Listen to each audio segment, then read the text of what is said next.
Barbara Harper, the woman who needs no introduction. You are definitely a fan favorite on Down to Birth show. Your three episodes with us have been wildly popular.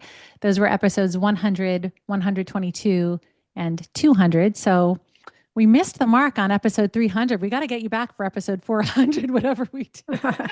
But thank you so much for taking the time. You travel the world all the time, and we're so grateful whenever you make time for us. So thank you for being here. Oh, it's my great pleasure, Cynthia and Tricia, to revisit you, and it's my pleasure to listen to you all the time. You're on my favorite podcast list, and I do like to check in, and you have some interesting guests, so it's always a pleasure to come back. Thank you. Well, you've probably been hearing us chatting a little bit lately about some of the latest rigmarole around water birth. And I never really thought we would ever have to go back to defending water birth. It seemed like that was a thing of the past. And, we finally broke through in the natural birth community and got obstetricians around the world to understand that water birth is a beautiful option for women if they choose it. And now there is a backlash in the natural birth community. This is all coming from the natural birth community about the safety of water birth. And I want to just pick your brain about the various claims that are going around about basically water birth being dangerous and harmful to mothers and babies. Oh my gosh, let's get down to water birth. Yes, ma'am. So, what's the first question that you want to cover? Yeah, so let's start, I think, with the one that's probably like the easiest to just quickly debunk. And that is that babies born in the water are at risk of aspirating water.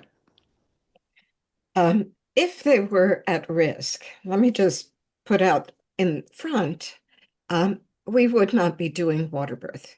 End of story. Because that was one of the things that we fought in the very beginning, and I'm talking about 40 years ago, to prove that the ratio of babies that needed to be admitted to NICU for aspiration or respiratory distress. Um, the fear was by the pediatric community that it was going to be very high. That was one of the risks that they labeled. And so if you were signing an informed consent, we had to put in all these hypothetical situations. And that was at the top, that every baby was going to aspirate. And so if we take a look at the 600 to 700 peer-reviewed articles in the literature, a couple of researchers around the world have looked at the statistical analysis in meta-analyses and systematic reviews of published articles with a focus on, are babies at risk? Is the risk higher? And there are now, on my computer, 7 huge meta-analyses. And the two researchers that know the most are Jennifer Vanderlaan, who is a certified nurse midwife, MPH. I watched her career. She started as a doula, then went to nursing school, on to midwifery school. And she and I were close friends, and she made it her business to do an a master's level or a PhD level, basically, analysis of the risk for babies in water birth. And she called me when she finished that study. It was published in 2018 with her study partner, Patricia Hall, and Lewitt. I can't remember her first name. It's coming to me. It starts with a J. Anyway, she called and she said, Barbara, you need to sit down. And I said, what? She said, well, we finished the meta-analysis. And there was this big pause. And I said, okay, well, tell me what you found. Well, we found that it's better on every single marker. Less NICU admissions, no aspirations, no higher level of care. So it was so the seven studies that I'm referring to, and I can send you copies of all of them. They all focus on neonatal outcomes. Mm. And so if there were bad outcomes, we would have seen it. And I've been attending Waterbirths for 40 years. And in my own practice of about 1,200 births, not a single baby has ever attempted to take a breath while they're under the water. The other aspect, well, what is the physiology? What happens in a normal birth? Let's talk about a bed birth, a squatting birth, a toilet birth, the porcelain self-cleansing birthing stool. Um, and as soon as the head is out, it sends a signal. Well, it receives stimulation from the atmosphere. You put it in an IG post yesterday, and you know this stuff because you've studied the literature and you've taken my classes before, basically. And now we actually send people a 288-page workbook so that they can look at everything about this. I was going to pull up Barbara, that's a beautiful workbook. You give that to oh, the women who take your courses? oh my gosh, Wow, this goes that is with gorgeous. all my courses. And Oh you see gosh. this picture right here? Yes. I'm gonna let me get it. Yeah, Okay, yep. now I can't. There, Yep, that's good. Right there. there she is. One of Judith my Mercer. Dr. Judith Mercer. And if we read one of her articles from 2002, not about water birth, but about neonatal transitional physiology. What happens? What needs to happen? What causes the stimulation? Okay, baby's face in a vertex position comes out. So if a hand came out, would the baby start breathing? No. If a butt comes out, would the baby start breathing? No. Um, if 2 feet come out, would the baby start breathing? No. Only when the head and the full face comes into contact with the atmosphere of spaceship Earth. And in that atmosphere is a high level of nitrogen and a very low level of carbon dioxide and a small level of oxygen. There's also a few other chemicals in that, but that sends a signal to the brain that says, welcome, you've landed. Now, you've got 10 minutes to switch from fetal circulation to newborn circulation. In the lungs, during pregnancy, during gestation, the lungs don't get a lot of blood flow because the placenta is the lung. The placenta is the oxygen source. Yes, you Can I have a just say something about that 10 minutes? So, what you mean by saying that is this is why we can't hold a baby under the water for an indefinite period of time because eventually this transition happens. Eventually, the placenta separates anyway from the uterine wall, and the baby's not going to get the oxygen anymore. Is that what you mean? yes, in 1987, I'd already given birth to two babies myself in water. Um, and I had assisted 15 births by then in water, um, and been on television shows and newspapers, interviews. 1987, somebody sends me a newspaper from Spokane, Washington, and it says baby drowns in backyard hot tub at birth. And I showed it to, we were working on getting Waterbirth started at a number of hospitals in the Portland, Oregon area later in the 90s. But now I'm in Santa Barbara, California. I'm working with a bunch of home birth midwives, and we have doctors that absolutely refuse to even look at any literature. And there was very little at that point. And so we had a discussion. We came together as midwives and said, well, of course the baby's going to drown if you don't bring it up. And I said, it can't. It can't do that because even if you run completely out of oxygen, you have not switched from fetal circulation to newborn circulation. You must be in the atmosphere to do that. And Judith Mercer, and I'm going to quote her from her 2002 Transitional Physiology of the Newborn, of the neonatal transitional physiology. Respiration is dependent on the adequate flow of blood into the lung bed. And the flow of blood into the lung bed does not start until your face hits the air. And it doesn't even start then. It's a signal that changes the pH of the cerebral spinal fluid. It goes slightly acidotic, and we're talking from 7 to 6.999. Mm.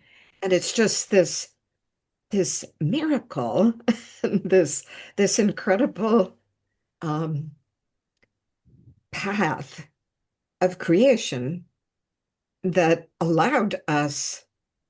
Now we're going to go back 300,000 to a million years ago to develop in the water as a species.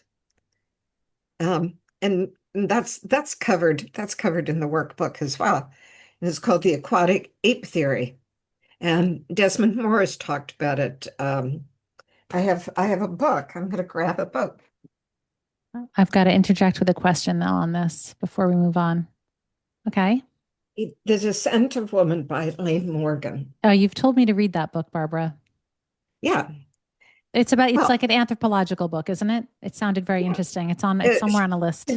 She was an anthropologist, and she didn't wake up one day and said, "Oh, I think we had, a couple million years where we evolved in the ocean." But Michel Audin talks about it. Frederic Lapoyer talked about it. Desmond Morris and his book. Barbara, can And I ask a question to clarify on this point? Can I interject with a question here? please. So this is very interesting. I never thought about this or knew this before. I knew that from you. I knew that we have nitrogen receptors in the cheeks, so a baby will not take a breath until he or she touches air. It makes all the sense in the world that the lungs are not ready because they haven't been exercised in that way before. So this 10-minute transition is very interesting. Here's my question. What about all the babies who are born in a hospital bed and have immediate cord clamping? So they're not obtaining oxygen from the placenta as they're supposed to for the next several minutes. What happens to those babies with the lungs not being totally ready? They're at the very early part of that window. How do they breathe? The lungs will take from the circulation. So let me back it up. Oh, Head is born. The switch begins. okay. Click. Welcome to Spaceship Earth. By the time the shoulders are born, you should have had at least 3 minutes of perfusion. Okay. Okay, and this is why in a shoulder dystocia, where the head is out and the switch has happened, you get a line of demarcation because the blood pools in the head because the body is trapped in the introitus. And so the baby who has a true shoulder dystocia comes out very purple in the head and very white in the body because the perfusion has begun, but it can't reach the places because there's no gravity with that perfusion. Okay. And so it becomes an emergency, so to speak. But I want to mention in just a moment that that's why sticky shoulders, I usually call failure to wait because of the placing reflex that moves the baby with its own feet. It pushes its way out of the introitus unless there is a manifestation of a pelvic or pelvic floor insufficiency to allow the baby to emerge. And so in water birth, it actually becomes safer because none of that happens. I've seen a baby's head hang on the perineum in the water for 15 minutes, and there's no transfusion. Let's just reiterate that point. A baby who is at potential risk of sticky shoulders is actually going to transition better, be safer, be more protected by being born in the water than out of the water because their face is not going to have that exposure to nitrogen, air, and gravity. Therefore, they are still getting plenty of perfusion. Their lungs are not making that transition, and it gives you time. It gives you more time. So a shoulder dystocia is less risky, I guess is the word, if the baby and the mother are in the water than out of the water. If you just think about the physiology, it makes sense. I don't really understand how you can argue with that because also when a woman is out of the water and in the bed, we're more inclined to have our hands in there and pulling on the baby and doing things to actually maybe get the baby even more stuck. Let's look at the statement that I make that it's physiologically impossible to gasp. Okay? Because a gasp means that you have blood in the lungs, in the lung bed. Okay, what does that mean? It means that the capillaries that surround 50 million alveolar spaces, the alveoli are these tiny, itsy bitsy microscopic cells that are completely encased in capillary venules, capillary arterioles, so veins and arteries. And Judith Mercer talks about it, they have to become erect, filled with blood, so that the fluid that is naturally in the lungs, in the lung cells, can go through a semi-permeable membrane and open up the space for oxygen carbon dioxide exchange. And so the newborn needs, I want to go back to that question. Well, what happens with a normal baby? Okay. We got a little sidetracked on shoulder dystocia, but the normal baby starts switching by the time their body's born. Yes, you can actually leave the cord intact for another 60 to 90 seconds and have enough blood because you've just had a contraction between the head and the delivery of the body is with a contraction. And so you've got more perfusion now into the lung bed, and baby starts switching, and it seems like it's right away. So let's look at the baby that's under the water. Head is out. You wait for the next contraction. And that might be 2 minutes, that might be 3 minutes, that might be 4 minutes. And because you've been so culturally exposed to bad birthing practices on the bed, you suddenly go, oh my God, the baby's going to try to breathe because we've all seen a baby whose head is hanging on the perineum on the bed sometimes start crying as it's being born. And the newborn needs 55% of all of that blood that's circulating in the whole body, in the cardiac circulation. The fetus only needs 8% in the lungs. So we have to go from 8% circulating in the cardiac output to 55% so that the newborn can breathe. Respiration is dependent on adequate blood in the lung bed. So the stimulation is not going to happen under the water. The stimulation is not going to happen from cold.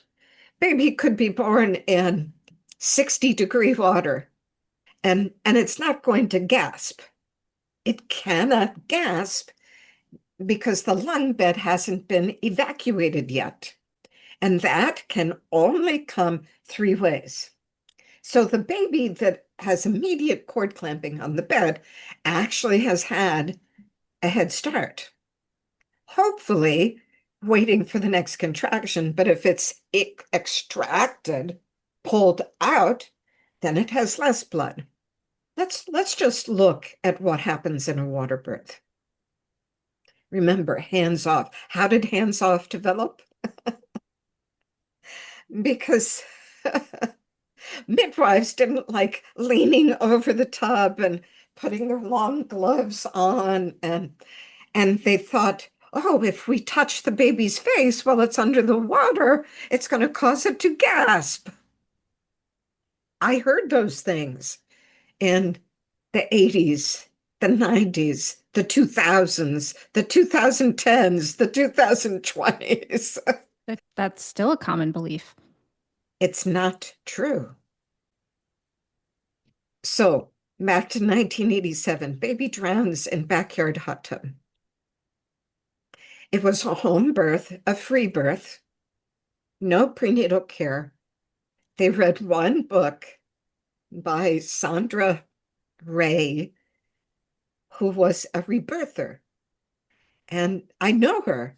I've talked to her. I've taken some courses with her in the 80s. And her book, it was called Ideal Birth. There is no ideal birth. It's a fallacy. Okay, a birth is a birth is a birth is a birth. How you get into your body has challenges, okay? So they read this book that said the water is the most peaceful entrance for a baby. I'm not going to argue about that. It is, yes, it's very peaceful. But peace is communicated through the mother's brain and her chemicals. Mm. I don't want to anthropomorphize our newborn because this baby, this fetus who transitions, is responding to chemical signals and what the mother is thinking, feeling, and behaving, what she's experiencing. So if a mother begins her birth or goes into her pushing phase in trauma, and if any one person in the room goes into that birth thinking, oh my God, this is dangerous, it's going to have an influence on how the baby responds because it's chemical data. High cortisol levels, fear. This is what Cynthia and I do every time we teach a class. We help couples understand that the presence of fear is to be deterred, to be replaced with courage. It's as physiologic as any other component of birth. I think that's what people really don't understand. Absolutely. From 21 weeks of pregnancy to the end of the 3rd year is the fastest, most intense wiring of the neurological system of this new human being. So, baby born in the hot tub, and it goes back to sleep. Nobody ever told this couple, and I know them today, okay? I know who they are and what happened, but they were accused of second-degree manslaughter. They were threatened with a court case. They caused the death of their baby. So what was the question as midwives gathered? And we didn't have the answer to this question until we got a copy of the autopsy report. Because everybody said, well, of course the baby's going to gasp if it runs out of oxygen when the placenta separates from the wall of the uterus. And I was shaking my head and said, I don't think that's possible. So fast forward to 1995. This is 87. So 8 8 years. years, Hmm. 8 years later, I'm at the very first International Waterbirth Conference. I think we called it a Congress. We had people, 1,500 people came, doctors, midwives, mostly midwives, pregnant parents. Um, and one of the lecturers was Dr. Paul Johnson from from Oxford University. And his 1996 article was based on his lecture at that conference. And I took some time with him separately, and I told him about the 1987 case. Well, the autopsy report said lungs filled with fluid, consistent with fetal life. The baby had passed away from a buildup of carbon dioxide. It had no way, after the placenta separated, to discharge the carbon dioxide. Did they lift the baby out of the water quickly or did they wait a long time? 22 minutes. Oh my gosh, why? The placenta had already been born. Oh my gosh. They just kept the baby underwater all that time? Yes, So, because they so to didn't specifically, understand the physiology. you were saying the lungs were filled with carbon dioxide? Yes. Well, the system, you have to discharge the carbon dioxide. The placenta takes the carbon dioxide and gets rid of it. Oh, Carbon dioxide is a this byproduct this of mitosis. so this wasn't oxygen deprivation, which is the whole argument. This was Yeah. the baby's inability to release what we must exhale. Well, and it had no oxygen to feed its brain. Yes, there Oh my was God. oxygen deprivation, but it was a multi-layered thing. Right. And Right, because it and went on 22 minutes, it would run out of oxygen by then, of okay, course, with a detached and placenta. and this is the other misconception. Prior to birth, the fetal breathing movements of the diaphragm and the intercostal muscles stop at 4 centimeters of dilation. They slow down about 72 to 48 to 24 hours prior to labor beginning, and that is because of high prostaglandin E2 levels. Prostaglandin E2 is a hormone, That's the hormone that gets our cervix opening in labor. and it affects the mother, it affects the baby. For the baby, it slows the movements because you don't want a baby moving. And what's the biggest movement? It's 40% of the time in utero, the expansion and contraction of the intercostal muscles and the movement of the diaphragm. Oh, if you read Kelly Germain on her book on the lungs, she's one of the top physiologists. But the book that informs me the most about the hormones of birth, besides Sarah Buckley, with her focus on oxytocin, endorphins, adrenaline, and prolactin, there's actually 33 hormones at work, and that is the work of Peter Nathaniels. His first book was A Time to Be Born, And he integrated that into a bigger book called Life Before Birth. Peter Nathaniels with a Z, TZ. He was a physiologist. Oh my God, he's written so many articles at Columbia, who's now, I think, in Montana, at a university in Montana. And he talks about the high prostaglandin levels doing those jobs of slowing the baby's movement. Why do we want to slow the movements? Because movement is aerobic. It demands oxygen. And so the baby has to slow down its movements to follow the neurobiological programming to get out. The baby is programmed. And yes, I have seen bed births, water births, floor births, where the mother was in a complete state of what we would call, in yogic terms, samadhi. I've seen an unconscious mother give birth in the hospital, in the intensive care unit. The baby knows how to emerge. And we put all of these barriers, like locking a woman into a supine position. So that's a whole nother thing. But babies have this ability. Yes. I just want to ask one question going back to the gasping situation. Oh, I want to make one point and ask one question. One of the concerns is that the diving reflex will fail, that the baby will gasp. You just explained in that whole scenario with the hot tub why that baby under the water for 15 minutes didn't, or 22 minutes didn't gasp. That's not, gasping is not why the baby had fluid in the lungs. Now, the diving reflex does not exist. They can't gasp. It can't fail because it doesn't exist. It actually doesn't exist Yeah. until the baby makes this first transition. So the diving reflex is only intact after a baby is born. If you were to put a baby back under the water, the diving reflex would activate. In that situation, it could be You different.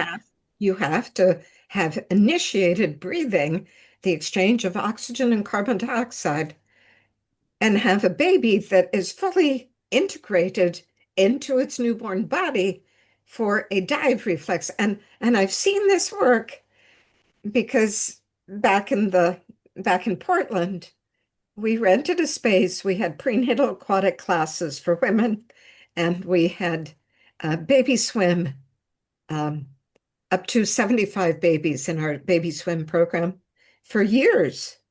And none of those babies, our youngest one was 24 hours old. Our oldest babies were like between 4 and 5. And all of them had intact dive reflexes, which means if you even put water on top of the baby's head, they're going to go Or and splash it in hold their their face. breath. If you just put it in their face, they don't even have to go under the water. If you just put it on their Yeah. face, they go and hold their breath. So the question is, what do you think that mothers, doulas, and even midwives are seeing and being concerned about when they say, I saw a baby breathe underwater. I saw a baby go to the NICU. My baby had respiratory problems or whatever because they took a breath underwater. Are they simply seeing a mouthing movement and assuming it's a gasp? Babies make faces. Okay. There's also something called the neurosomatic reflex. And a neurosomatic reflex can happen out of the water, in the water. When it happens in the water, it looks like this. Okay, you ready? I'm gonna scoot back here a little bit. Really hope everyone's watching this on YouTube. Yeah. Yeah. Whoa, Like the it, startle reflex. It looks like the startle it reflex. looks like a startle reflex, but it's not. It's called neurosomatic integration. It's like, oh my God, I'm in a body. And it's part of the neurology of birth to express that reflex. And right after that reflex, then the baby starts moving contralaterally.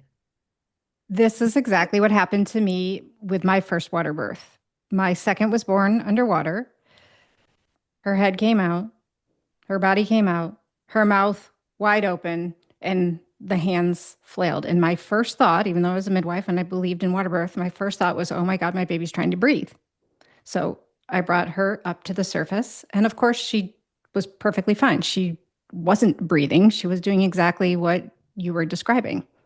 It was explained to me by osteopathic doctors at Life, well, chiropractic osteopathic at Life University when I came there to teach. And I showed a film that was done 95 from H. Surrey's Hospital in Ostend, Belgium, with the famous Dr. Herman Ponette. Herman Ponette has probably in his career alone, just him, has facilitated 30,000 water births, including about 3,000 breaches in water. So with somebody that practice with, and I've visited the hospital several times. They have a prenatal aquatic program. They have an after birth infant swim program. And water birth, any woman walking through the door can choose to birth in water. They even put in a swimming pool in the birthing suite, a swimming pool, so they can swim and labor in the water. And when they feel like they have to push, they get out and get in the small birthing pool. So you can see why some mothers or midwives, even or doulas, would say when a baby is born and it's compromised, it has low Apgars, it has some other issue, it needs to be transferred for a different reason, not the water. If they see that baby making that mouthing movement and the baby is compromised already for some other reason in labor, which we know those things can happen, it's not because they were in the water, it's not because they gasped, but they're making that association. Yes, and I want to talk about Apgars. Okay. The traditional Apgar that Virginia Apgar created was to evaluate babies who were born in the 1950s. Her article came out and was published in 1953, the year after I was born. And so, and she said evidence of breathing or vigorous crying. So when I make a statement that crying is not necessary, Mm.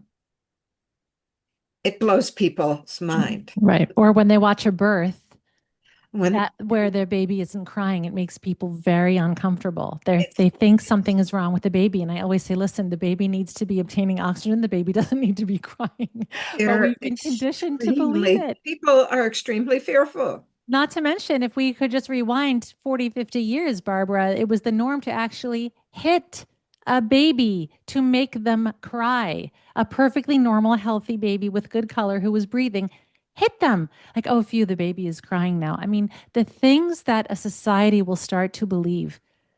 And that's what's so concerning. You have all the research in the world to defend these accusations against water birthing, but it almost doesn't matter. We see all kinds of, from political rhetoric to medical rhetoric, there's rhetoric within every field.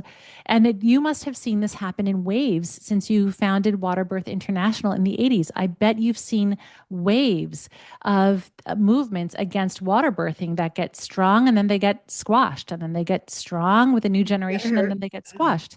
Yes, I've heard if we were meant to give birth in water, we'd have gills. We would have different physiology. We'll have water birth at this hospital over my dead body. I think this is an interesting time, though, because now it is really actually coming from believers in physiologic birth. This is coming from women who strongly, so strongly believe in physiologic birth, which is what we believe in, that their argument is that Okay, water birth is actually disruptive to physiology, that water hinders let physiology. me finish with the Apgar because when I teach, I'm going to be teaching in Boston next weekend at Cambridge Health Alliance Birth Center, which is connected to Harvard Medical School. I am completely thrilled that their director of OB from Harvard is coming to the workshop, okay? Because when you explain it step by step by step, that the baby that's born on the bed, as I said previously, its head is exposed until the next contraction, which bursts the shoulders. Typically, that's 1 minute, 2 minutes, 3 minutes, whatever. And so you've got that transition already happening. The baby that's born in water is behind 3 minutes. Right. Meaning it has that much more time. We bring Meaning it, okay, and this is what I teach. Okay. Baby propels itself into the water. Yes, you can put your hands there poised and ready to assist, bring the baby slowly up so you don't snap a cord, because we don't know how long the cord is. You can be there or you can not. You can be observing this and then put your hands down and assist, or the mother can assist or do whatever. And baby goes into the sanctuary of her chest, and that is when the clock begins. So how long do I teach to observe the baby? I want you to observe the baby in the water while you take a deep breath, 5 seconds in, 5 seconds out. Baby's just in the water, and they will do their neurosomatic integration. They'll start moving their limbs, and they'll open their eyes and blink. And if they do all of those things and their heart rate is already over 100 and ascending, and you can take a quick heart rate at the insertion site of the umbilical cord on their body, and you know what a good heart rate feels like. Yeah. And so if you have open eyes, physical movement, you've seen reflexes, and you have a good heart rate, you already have an 8. That's a good baby. But if your baby is born with a low heart rate, under 100, by 60, the baby's no longer being perfused. So if you're not listening to heart tones in a free birth, you don't know what your baby's doing. You have no idea. And believe me, I've been to plenty of births where we had a good baby as second stage began, and we just didn't listen to heart tones the rest of the way. But there's some decision making that happens and influences you. And it's not that the baby's going to be influenced with a low heart rate, but that baby already has 2 points off of its Apgar. Okay, and then you get a baby born with its eyes open, not blinking, just blank and limp. I have to know, how long was the baby in the introitus? How long did this labor take? What was the mother thinking? How was she responding? Does she want to be a mother? All of those things matter. That influences postpartum hemorrhage as well. Okay, so here is where the argument from the free birth community comes in and says if that mother had been on land, out of the water, she would have been more responsive to her baby. She would have had more communication between her body and her baby. That water is so calming. And we really need to stop calling water, maybe we need to stop calling water birth nature's epidural, because now they're basically saying that it's as potent and powerful as an epidural, which is just completely nonsense because they work nowhere in the same hemisphere of, physiologic impact. The argument is that water is causing the mother to, it's such a good pain reliever. that if a woman is not feeling the full intensity of the pain of birth and the intensity of birth, she is numbing down her communication between her baby and her body, and she's going to miss the cues that her baby might need help. And that the water is therefore causing compromised babies. I'm sorry, It's but I mean, it's kind of ridiculous. laughable. It is so ridiculous. It's I don't even laughable. know. I don't even know, Barbara, how you take these. Okay, I hate to hear that a woman felt that way, Right. that she had that much trauma. And I just want to give her a hug and listen to her story. I want to hear her remarks. I want to know what happened, Right. how scared she was. And it's just simply not true. It's It's natural to look for something to plain. pinpoint Yeah. a problem to when you have a problem in birth. And this is why I've become so sort of activated around this topic, because I hear that women are having these experiences. And when a woman is having a bad birth experience or a bad birth outcome for herself or her baby, we have to listen to why that is. But to blame it on water immersion and to claim that the water is causing a dangerous change in a woman's physiology and a dangerous change in her ability to be attuned to her body through suppressing the stress hormones or suppressing communication or blocking her oxytocin. I mean, the claim is that it suppresses oxytocin, prolongs labor, and No, babies are in the womb for too long, becoming compromised, all from water immersion. And I just cannot see any it's evidence of this being true.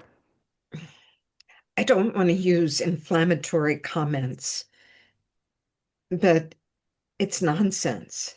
Especially when I look back at 30,000 doctors, midwives, doulas Yeah. have taken my courses in 83 countries.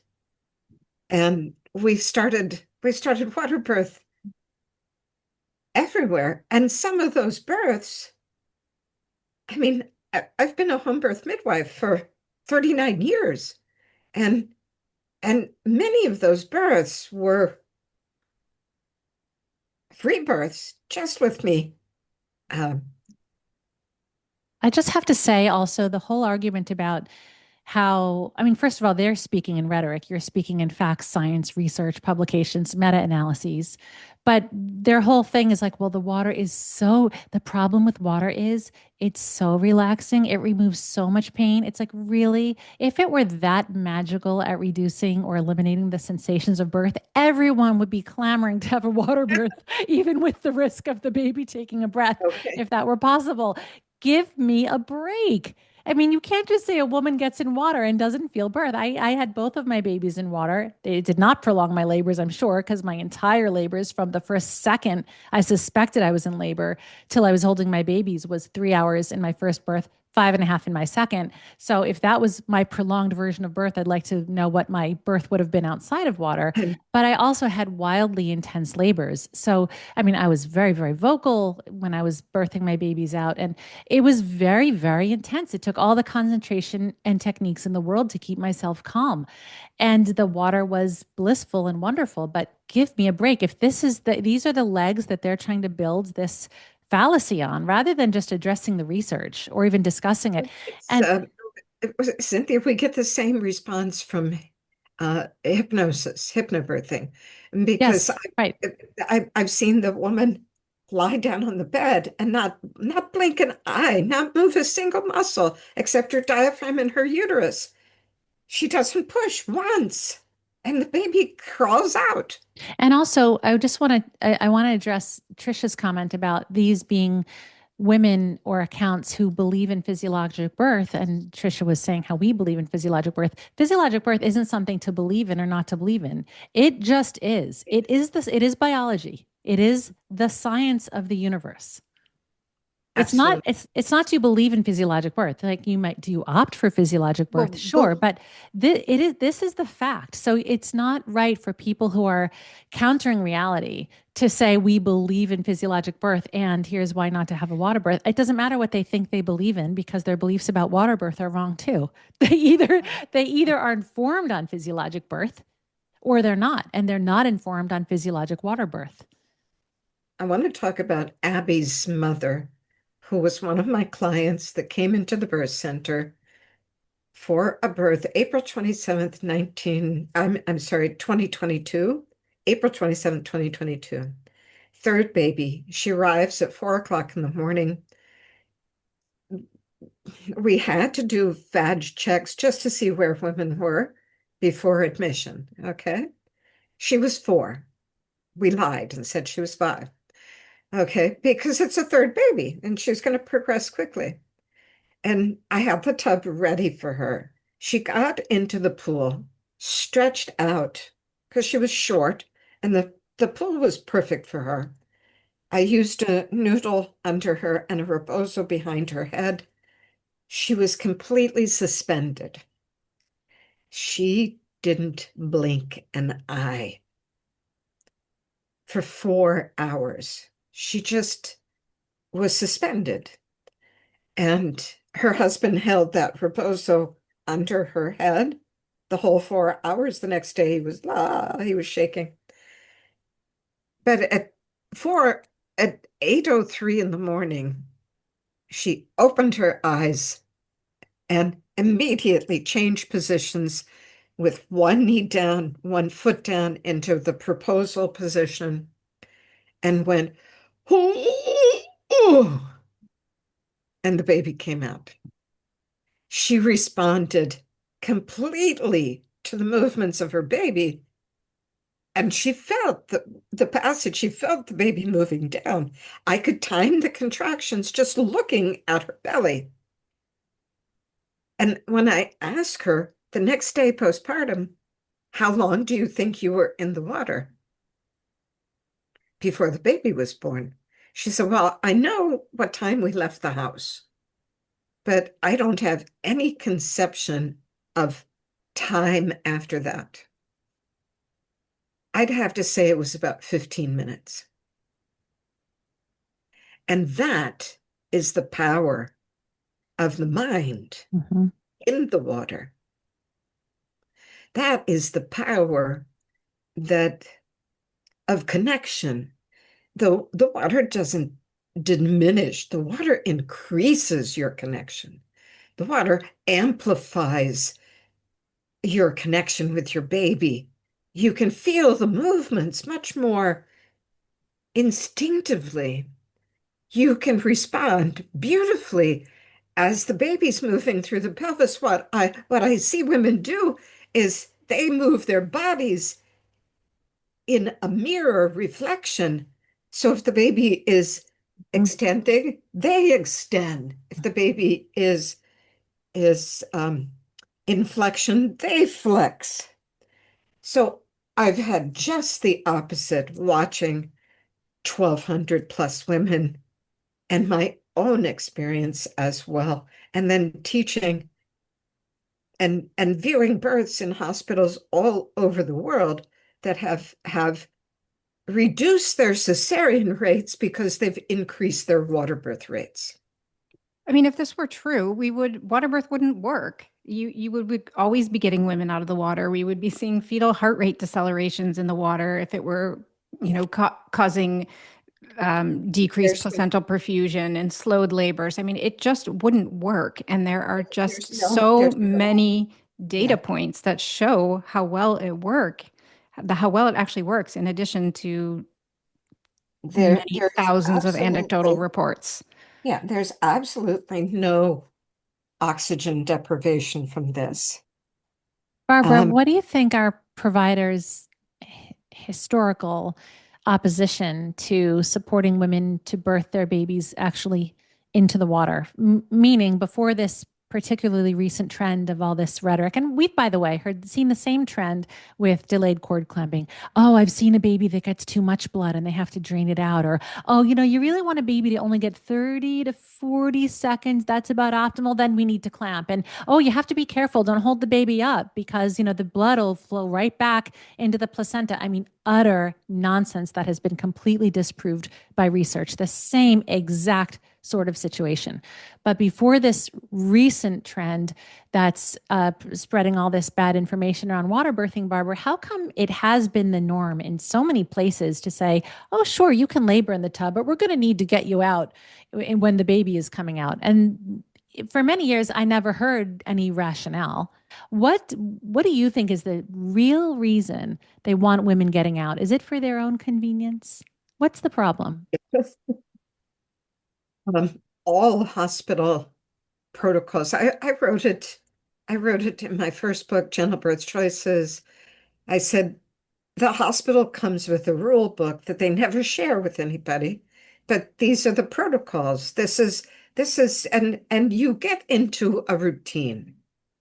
Yeah. I do believe that nobody wakes up in the morning before they go to work in any hospital in any country, any state in the US, and they go, and while the doctor is shaving or the midwife's putting on makeup, they don't say, oh, I can't wait to go to the hospital to torture people today and obey all of the rules because the rules become more important. The protocol becomes more important because it by creating that protocol, it has this guise of safety. I was at a board meeting in a hospital in Brooklyn, Long Island, and the risk manager was there. And she says, well, she's looking, I've looked over the protocol, and my only question for you is, how many babies have died because of water birth? And I said, none.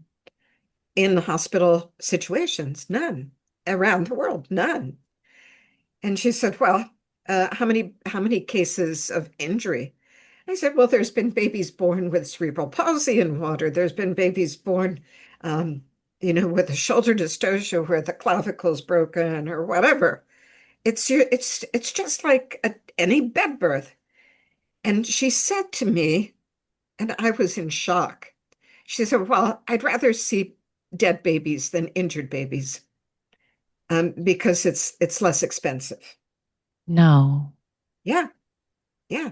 And you just said you don't think anyone in the world is getting up and saying, I'm here to torture women, but you are saying there are heartless, wrong The, people out there. You can't deny that. I mean, that's like that's what absolutely psychotic.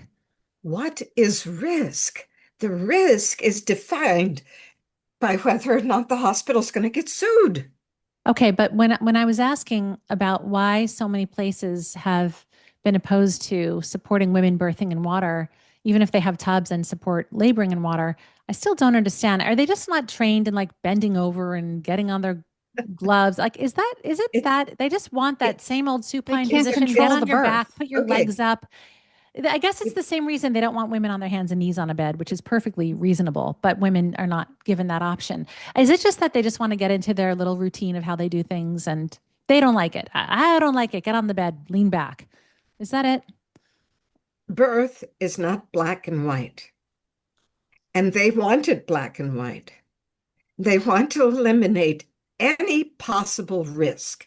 That's the reason. I think you're giving credit where it's not due, Barbara. If a woman wants to give birth on her hands and knees, you can't convince me that they actually believe there's more risk there. I mean, they surely must know the first little bit of research that it's safer. They have less Excuse me. ability to Excuse control me. it that That's way. what I think. I think they want what they've learned to do, the position they stand in. They know that women should be able to be in a squatting position, but how many providers say, no, no, no, I'm going to need you to lean back? The So, the very first time I walked into a birth room as a monitrice, okay, this was back in the 80s. I walked into a birth room with a client. She was ready to push. And in the car ride on the way to the hospital, she was in the back seat on her hands and knees, just going back and forth with every contraction. My hand was on her sacrum, and her water did break. I was completely soaked as I walked into the hospital. She climbed up on the bed and stayed in that position. And a female physician walked in and said, just this, get her on her back. Mhm. To everybody that was in the room. There were two nurses and myself. And I was with the woman. I whispered in her ear, do not move. Do not cooperate. And the doctor looked at me and went, So you just gestured that they pointed to the door and said, get out. Get out. I gestured that they pointed to the door, and the doctor followed me. And she went, how do you expect me to deliver a baby? Oh, I well, said, you're well, not the one delivering a baby today. How's that for a and I response? said, it's exactly the same. It's just upside down. And if you need me to guide you, I will guide you. And she let me walk back in. We walked in together. The mother stayed in that position, hands and knees, rocking back and forth, pelvic tilt going beautifully, baby crowned. She caught the baby and had it there. Of course, she cut the cord right away, and the nursery nurse took the baby because that was what everybody did in those days. And the mother turned over, and that doctor refused to do supine births for the next full year because that perineum was intact.